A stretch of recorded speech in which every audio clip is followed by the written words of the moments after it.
আলহামদুলিল্লাহ। প্রায় 1 বছর আগে গাছটা লাগিয়েছিলাম বাজার থেকে কিনে এনে।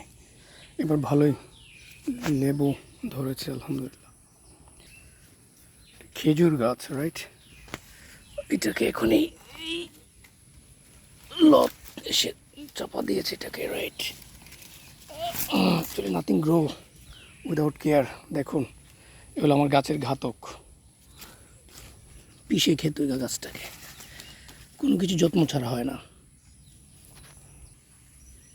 রাইট? এখানে আরেকটা দেখুন কি অবস্থা। এটা লেবু গাছটাকে চাপায়া ধরবে।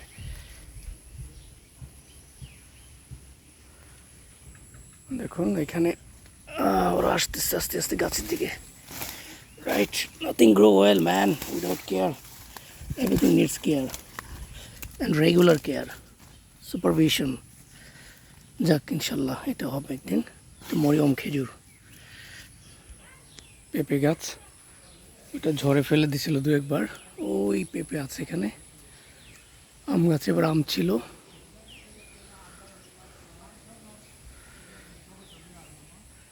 এই যে এখানে আবারও আরেক লত। এটার মধ্যে অবশ্য ভেষজ কিছু কোয়ালিটি আছে এই গাছগুলোর মধ্যে, রাইট?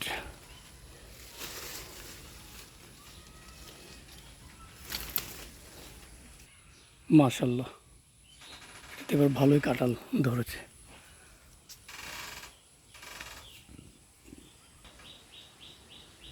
এটা হলো আমাদের টুনি গাছের আম। টুনি মিন্স ওর আমগুলো অনেক ছোট ছোট, এই জন্য ওকে বলে টুনি গাছ।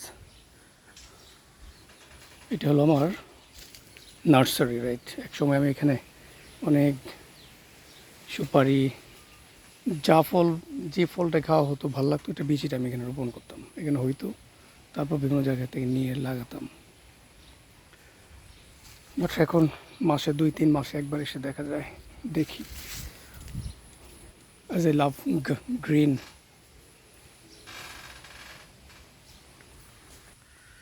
Thank you from my green blog.